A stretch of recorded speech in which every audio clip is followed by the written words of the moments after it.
Good morning, everyone, and welcome to Black Renaissance Worldwide. Good morning, builders. This is episode 16, The Forge. I am Rochelle, and if you are here right now, you are witnessing infrastructure being built brick by brick, week by week. The Forge is where we bring the heat. Every week, we step inside the fire of Black American enterprise, Black owned businesses, and the buildings laying the economic foundation of this second Renaissance. The first Renaissance gave us art. This one gives us ownership.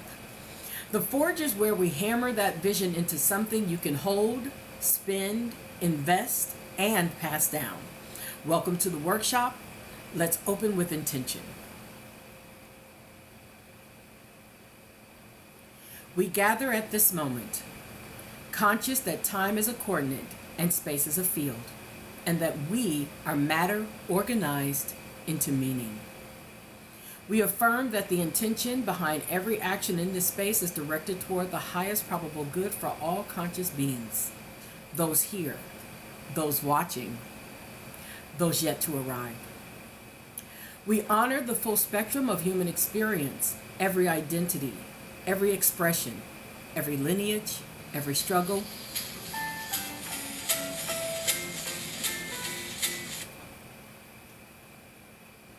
every triumph. We acknowledge that that we are entangled. What we build here ripples outward through networks we cannot fully map, but we are responsible for shaping. We enter this work with coherence, with clarity, and with the understanding that a world that works for everyone is not utopia, it is engineering. Let us begin. So, Black Renaissance Worldwide is the global infrastructure for Black economic self-determination, the underground ecosystem. We begin as a directory. The white pages meets green book, meets a marketplace, meets education, meets community, meets network. We evolve into a movement that builds grocery stores, healthcare facilities, schools, and research center institutions owned by and for our communities. Every chapter, every board, every business, connected, self-sufficient, permanent. From boycott to buy out to build worldwide. Welcome back, flagship family. You built this chair. We're now sitting in it together, so let's do the work. All right. So I've got a PSA for today, and I'm going to let it speak for itself. And it's titled, Know Your Peg. Let me tell you something that nobody in power wants you to sit with long enough to understand. Black Americans are the economic foundation of the United States of America. Not a contributing factor, not a demographic. The foundation. That is not an opinion. That is not a talking point. That is a documented, measurable, undeniable historical fact that this country has spent 400 years to obscure while simultaneously depending on it to survive. Black Americans generate 1.6 trillion in annual buying power. Our ancestors' forced labor created the earliest and most consequential wealth this nation ever accumulated. Our culture is the most valuable and most stolen export. Our creativity, our innovation, our style, our sound, our language. The world wants to be us while the system works overtime to destroy us. And still, the Federal Reserve confirms that Black households hold roughly 15 cents for every dollar of wealth that white households hold. So we build, we generate, we create. The system extracts, hoards, and recirculates that wealth everywhere but back into Black communities, back to us. That gap is not a coincidence. It is not a cultural failure, and it is certainly not laziness. It is architecture. Thank you for joining. engineered deliberately, maintained aggressively, and defended politically through redlining, discriminatory lending, wage theft, mass incarceration, and generational policy violence, stretching from the Reconstruction right up until now. See, what I'm really trying to express is that we, Black Americans, are the wife. We have always been the wife. And this has been an abusive marriage, a forced marriage. Now, to every person of color who came to this country carrying nothing but courage, seeking safety, seeking dignity, seeking a life worth living, we see you. We honor you. We honor your struggle. We respect you. We know what it means to have oppression live inside your body, your bloodline, and your DNA. The violence, the poverty, the persecution you fled, that suffering shares the same global architect as the system that has targeted us here on this soil for 400 years. We do not minimize your pain, and we do not compete with your drama. We hold your humanity with love and without condition. And that is precisely why you need to hear every word that follows. When this country opened its doors to you, the system did not welcome you. It assigned you. You received a role. You became useful when labor was scarce, visible when votes needed counting, celebrated when your story served someone's political narrative, and right now, expendable the moment that usefulness expired or shifted elsewhere, because they see you as interchangeable.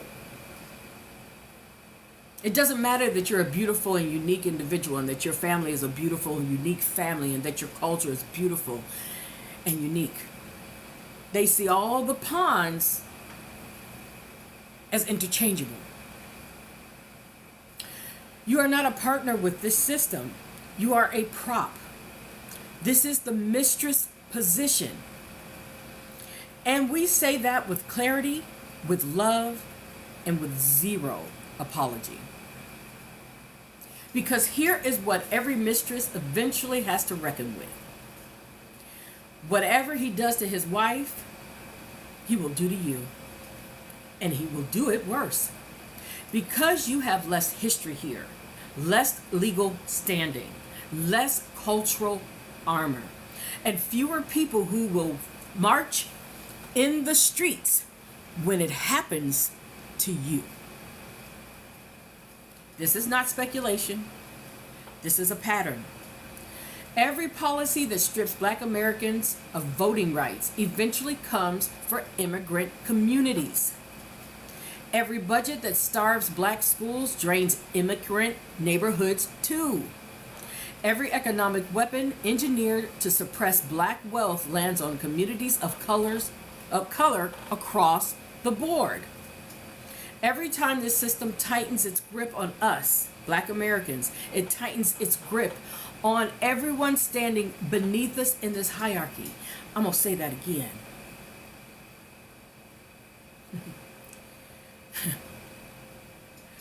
Every time this system tightens its grip on us, it tightens it on everyone standing beneath us in the hierarchy. Do you understand why the word beneath us is significant?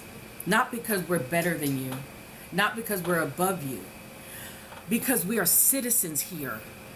And that puts us in a position that is separate from the additional removal from being at home, even if it was voluntary or sought out because you were in danger at home. We are United States citizens.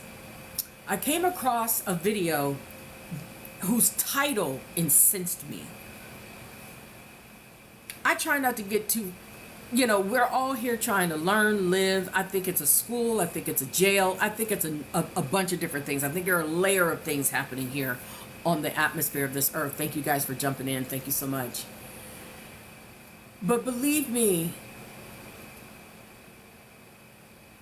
when I tell you that the video title said 10 foods created by slaves that you thought were American, I had to let everybody know how I felt about it.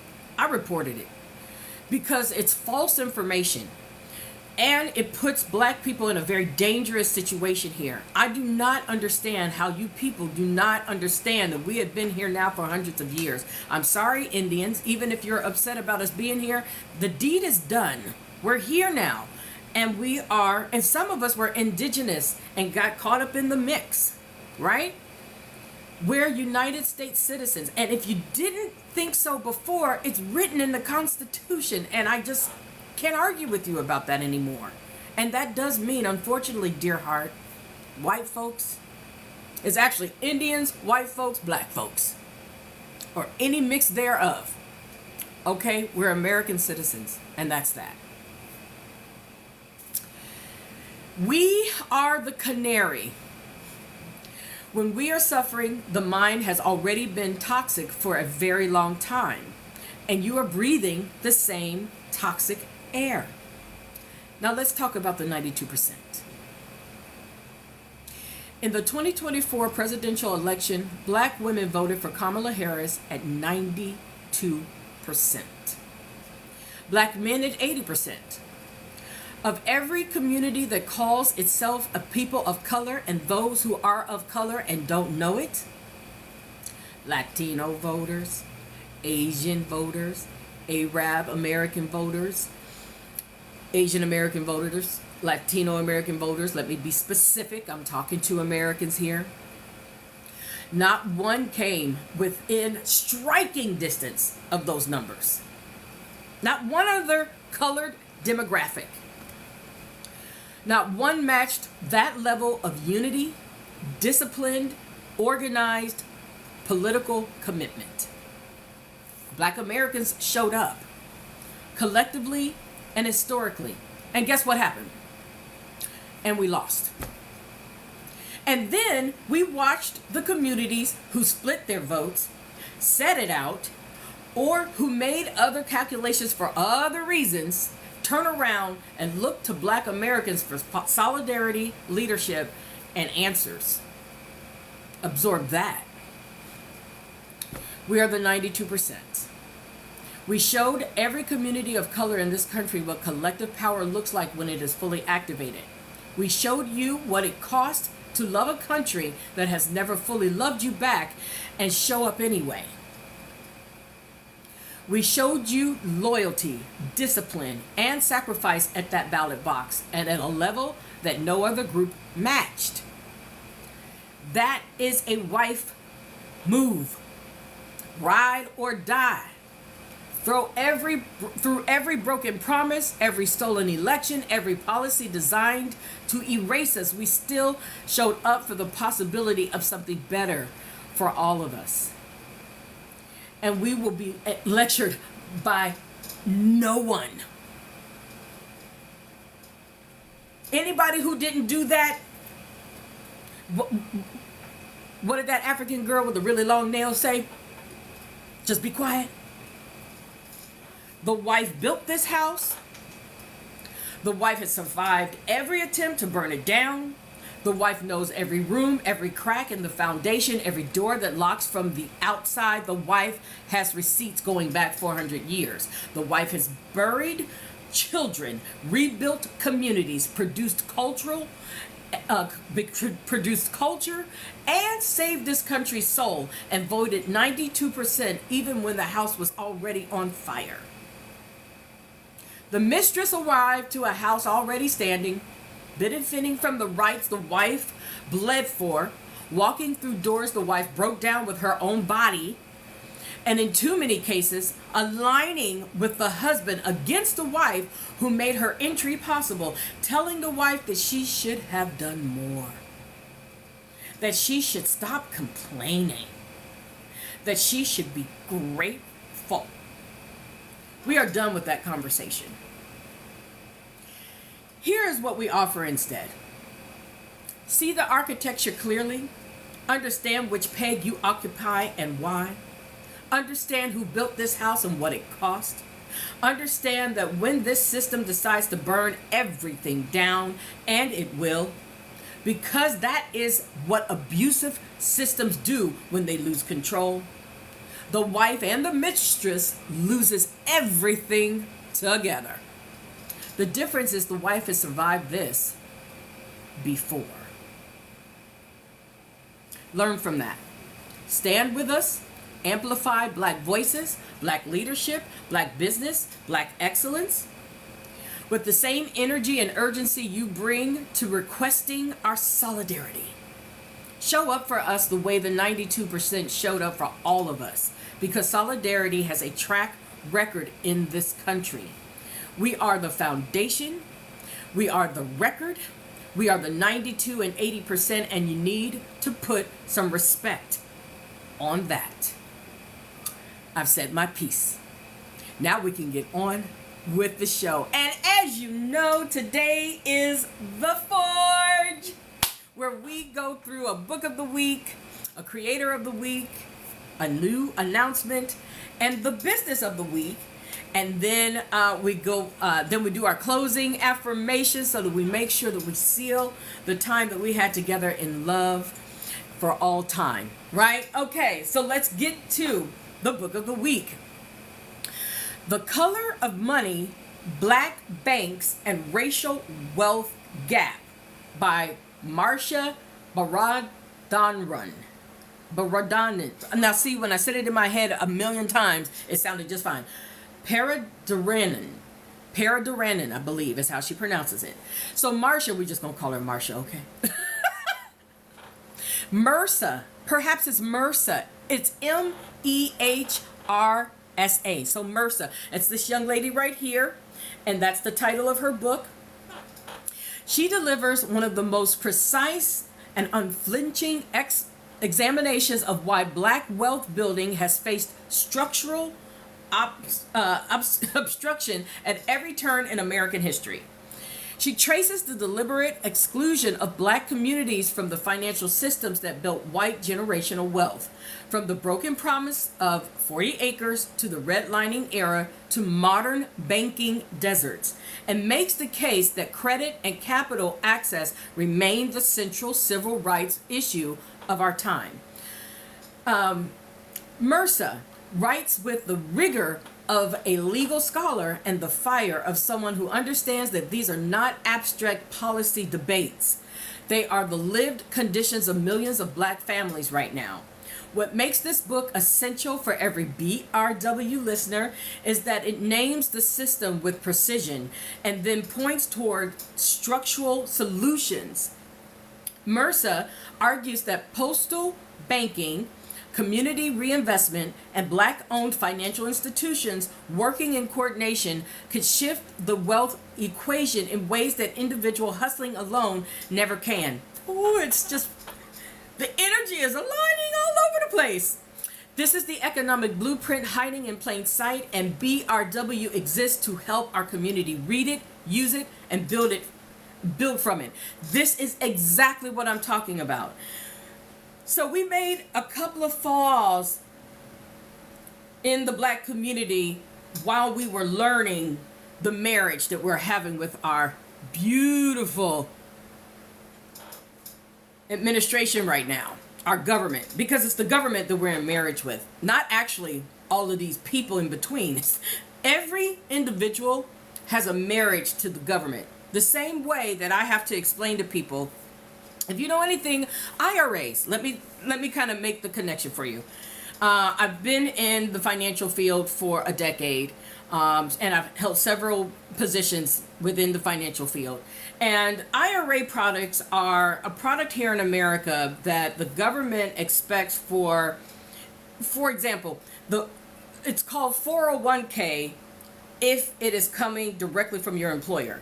But if you have your own retirement plan. It's called an IRA. Now, there are 4 main IRA products. We're not going to go through all of those. Here's what's important for you to connect. Where was I going with that? I get all excited and then I'm thinking about what's coming next. But the government leaves it up to us to plan for our future. And they say, okay, here's this product. You can stuff as much money in here, X amount per year, up to X amount per year to build for your retirement, right? And then it leaves it to you to figure out how to make that money make money. That's not the point that we're actually making today. What I'm getting at is I have to explain to people. They'll call in and they'll say, well, it's my husband's IRA. Yes, but your husband is married to the United States government. You can't get into this account. Get your husband on the phone. Do you see what I'm saying? So everything that we do with the United States government is a mini marriage. It's just another freaking contract. It's another, they just pull you in a little further. It's like having tentacles. Okay, so I hope that makes sense, right? And so I'm going to read a little excerpt from her book. Here we go. The promise, this is an excerpt from her book.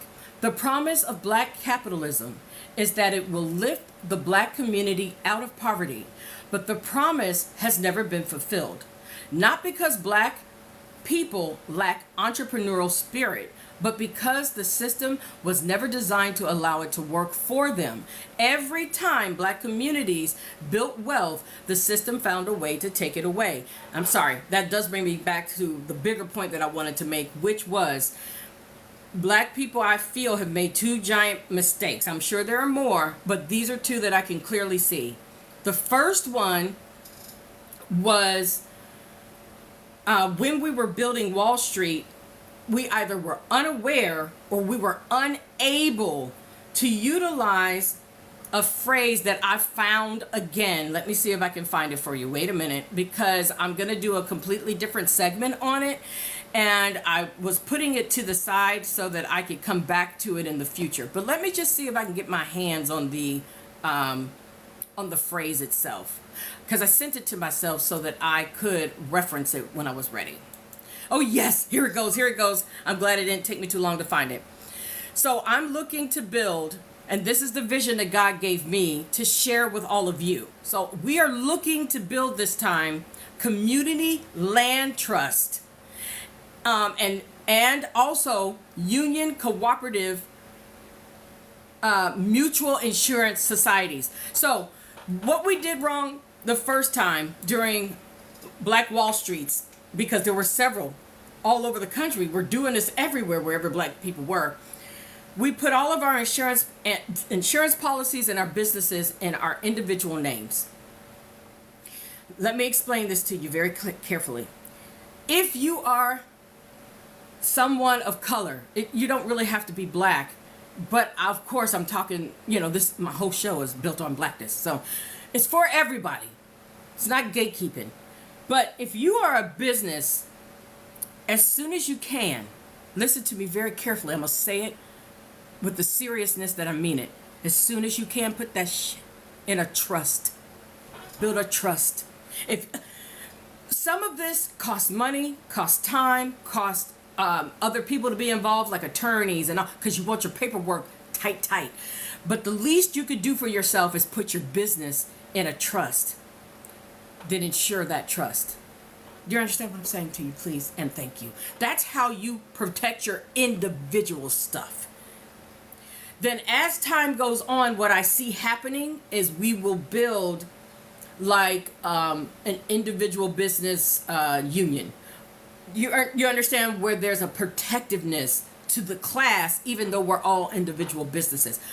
What happens with the Black community in this country that does not get duplicated in the Asian communities, the Hispanic communities, or the Arab communities, the Somalian communities, or even the Haitian communities, is that when we have too much concentrated Blackness, they bust it up by any means necessary. So what I originally thought was a deterrent by us being scattered, I realize now I call it a seedling. So that was the first thing, right? So instead of being protected collectively, we were only protected individually, and that made it easy for the insurance companies to simply say, we don't cover riots. So that's something else to keep in mind. When you read over your paperwork, I learned this from a gentleman that I roommated with for some time. He rented one room, I rented the other, and we had some shared, bathroom and kitchen area space. In any case, he was a studying lawyer. He hadn't actually passed the bar yet, but he was studying to pass the bar. And he was telling me that you could actually write things into your contracts when you need to. Oftentimes they don't pay attention. And I'll give you a perfect example. This is going to be exciting, and then we'll keep moving. There was a girl, she's a rapper. I can't remember the name off the top of my head, but she was someone who made a splash but didn't become as big as like Salt and Pepper and some of the ones that you just couldn't forget if you tried, right? But she did make a splash, and I actually listened to some of her music, and she was a cute little chocolate thing. Well, it turns out that somebody who was an angel for her had put in the contract that they had given her for her music that regardless of whether or not she was successful, the label would pay for her education. That little girl went on to become a doctor. You go, girl. That's what I'm talking about. So don't think that you have to accept a contract simply as is. And don't think also always that you have to be completely upfront about what it is you're doing. They slip a lot of stuff in on us. A lot of stuff in on us without us really knowing what the heck they're trying to say. And we really go for it because what are our other options? Either I take a chance and I see if I can make this work out for me, or it's a bust and I was drowning anyway, so what's the difference? I mean, that is Negroid mentality, okay? You take a chance or don't you? So I want to play a little segment of MRSA for you this morning to enjoy. Yeah, here we go. She's actually talking to another individual, but she is the bulk of this little segment, and I have learned that I have to be very careful about the amount of time that I'm presenting to you with other people's works. So I try to keep it to about a minute or less. So here we go.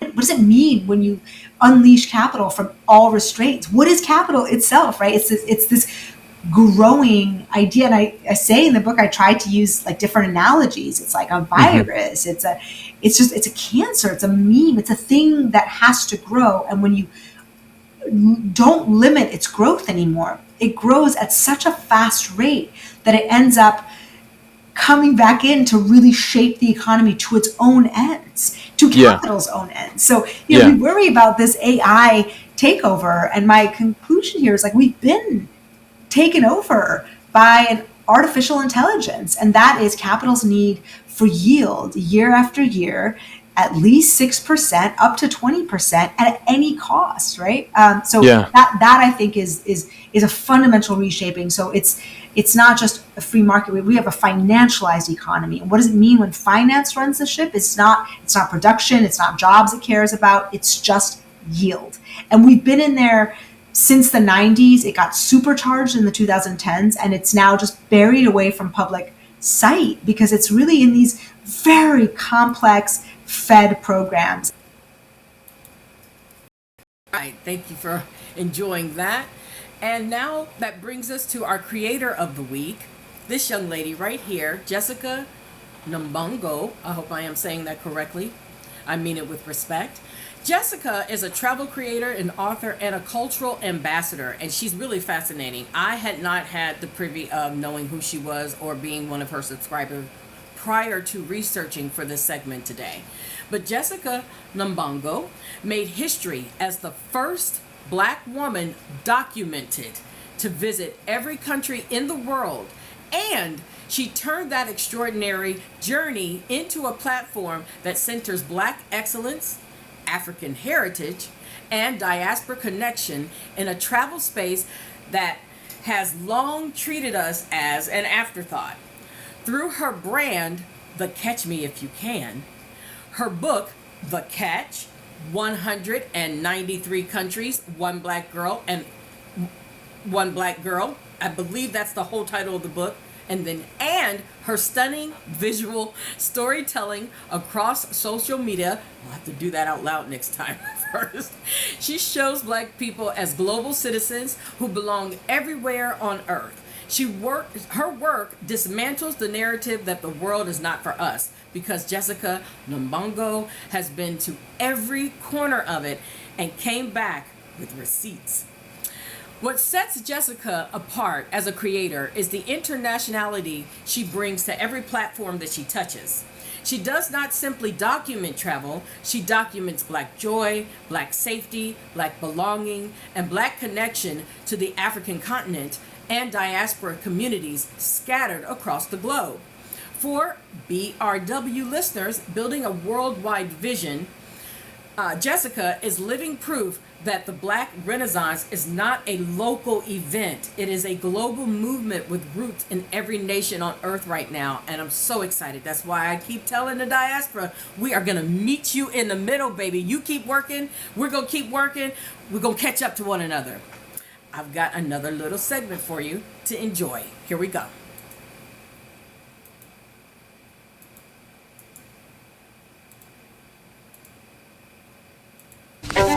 Yeah, this is great. I'm so excited about this.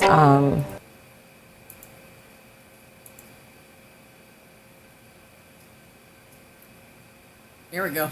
I was like, what did I do? Here we go. Yeah, this is great. I'm so excited about this.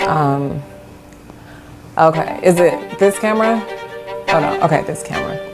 Sorry, 1 second. Oh, I'm so sorry. My flight board's in 30 minutes. I gotta go, y'all. I'm sorry. I gotta go.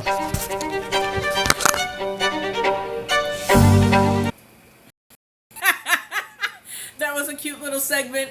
I thought you guys would enjoy that. I kind of went through a few things, but I thought that one was really, really cute. And it was pretty popular. It got over 1,000 views and that sort of thing. So I thought you would enjoy that very much. By all means, feel free to jump on over to YouTube and subscribe. I actually have as well. If you want to go to my YouTube channel, Black Renaissance Worldwide, you'll find her under my subscriptions, and you can just subscribe there or just jump right over to her channel. Our next segment, woohoo! This is the first week that we're launching Inventor of the Week. I asked you and you answered and you said, yes, I would love an Inventor of the Week segment. And so we are going to always bring that right here to the forge. So here we go. Our Inventor of the Week is Lewis Howard Litimer. He is the father of the modern light bulb. He is someone that I have known about since childhood. For the launch of the Inventor of the Week, BRW honors Lewis Howard Latimer, the Black genius whose hands literally made the modern world brighter. Born in 1848 to formerly enslaved parents who had fled Virginia to freedom, Latimer taught himself mechanical drawing and engineering through sheer determination, like Prince. He was a musical genius and he taught himself how to play all that stuff. Eventually becoming the only Black member of the elite Edison Pioneers, the group of inventors and scientists who worked directly alongside Thomas Edison. He drafted the patent drawings for Alexander Bell's telephone and then developed a carbon filament process that transformed Edison's light bulb from a fragile, short-lived novelty into a practical technology that could illuminate homes, streets, and cities worldwide, just like now. Without Lewis Howard Litimer, the light bulb Edison received credit for would have remained a laboratory curiosity or poor Mr. Tesla could have got himself together and then finally presented his beautiful scientific discoveries. But anyway, history buried his name while celebrating others, but BRW refuses to let that erasure stand. Latimer also wrote the first book explaining electrical lighting to the general public, supervised the installation of electrical light systems in New York, Philadelphia, Montreal, and London, and mentored other black inventors, I get so excited, who followed in his path. He reminds us that black brilliance has always powered this world. And the Inventor of the Week segment exists to make sure our community knows every name, every patent, and every breakthrough that actually belongs to us. And I got a segment for that too. I'm trying to get better. What do y'all think, right? It's more fun like that, right? Okay.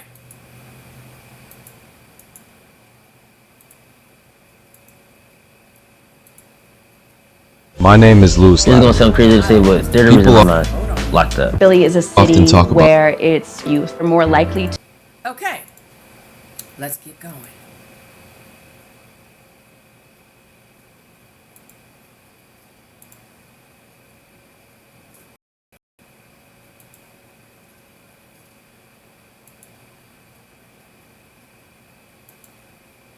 My name is Louis Latimer. People often talk about the light bulb, but they forget that an invention is only powerful when it can last. What many don't know is that I helped improve the carbon filament, making electric light more practical and affordable. I also helped draft the patent drawings for Alexander Graham Bell's telephone. I was born to parents who escaped slavery, yet I helped shape the modern world.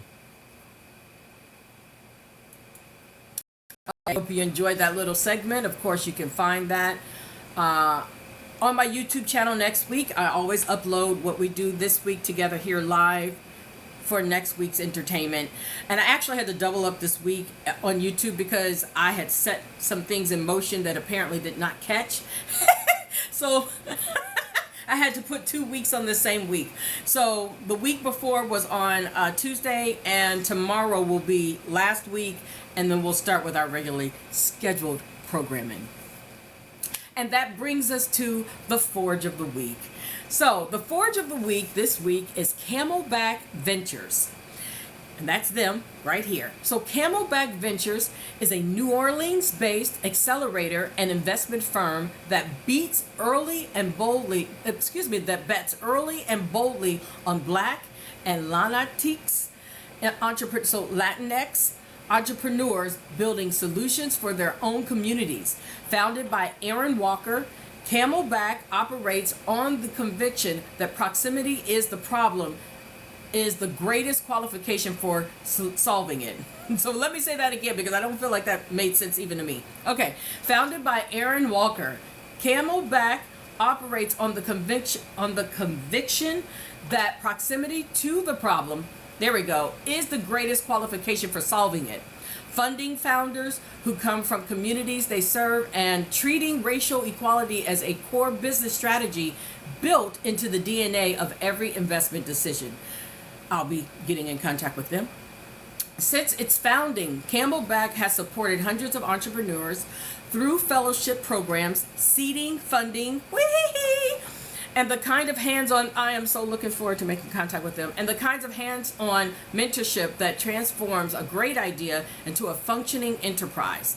So for BRW builders, watching how infrastructure gets funded, Camelback Ventures shows exactly what it looks like when investment dollars follow Black and brown vision with intention, accountability, and a long-term commitment to community wealth.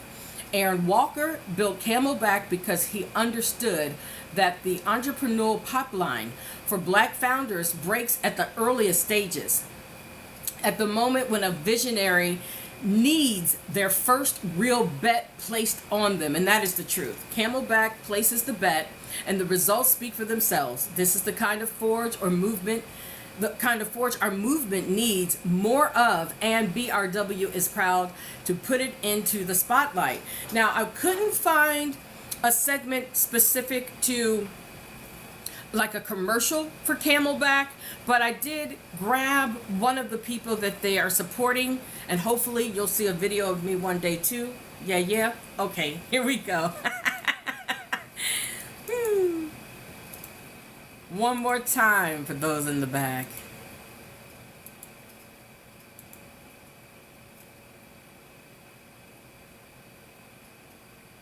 Okay, here we go.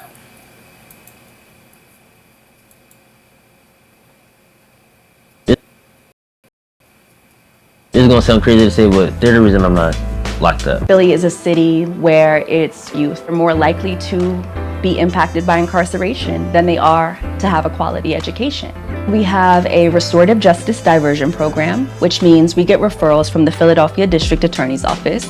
We work on service projects, and we also have them try to come together with that person that they harmed to either write a letter directly or to have a sit-down conversation where they get to take meaningful accountability. Collective crime is a big part of why my future is where I wanted to be currently, because before collective crime, I wasn't going to finish high school. My plan was just to drop out. This is going to sound crazy to say, but there's a reason I'm not locked up. When there's something going on in my life, I was able to talk to them and they would be able to bring me back to earth. This is going to sound crazy to say, but there's a reason I'm not locked up. So I just wanted to make sure that you got a little taste of what it is that they do. I'm really proud of them. I'm excited for them. I hope to become a part of it, but I can't be part of everything. I like everything. I want to see this. I want to go there. And that does bring us to the end of our show for today. So we are going to close with intent. I hope that you enjoyed it. Does anybody have any questions or suggestions, or did you want to have communication? I am looking at the chat. I'm going to say hello to you, AJ. I see you, Clover Rogers 559. Who else is out there? I'm not sure that I'm always reading this thing correctly. So anyway, I appreciate those of you who have joined and those of you who are just watching along, and come back and see us again. So let's go ahead and start our closing affirmation. What we have shared here has entered the record, not merely digital, but neural, social, and ancestral. The connections made, the knowledge transferred, the capital circulated, these are not ethereal, they are structural. We release this session with gratitude for the attention, the labor, and the trust invested by everyone present. We carry forward the understanding that our individual thriving is bounded to collective thriving biologically, economically, and spiritually. We affirm that the world we are building is one where dignity is non-negotiable, where resources flow equitably, and where every voice that was suppressed finds amplification. This is not the end. This is a node and a network that continues. Go build, go connect, go belong, and we return when the coordinates align. Call to action, guys, builders. Before we go, here is how you plug in and stay connected to everything that BRW is doing. I have the email address. If you would like to send an email to this email address and just put "I'm in," I will add you to my email list. When our website becomes built out, I will let you know so that you can join. I'm also encouraging you and asking you to pop on over to the YouTube and go to Black Renaissance Worldwide. We are I think we're the first or the second that pops up. You can't miss us. Our logo is right there. And please subscribe. We are trying to make sure that we get the information pushed out.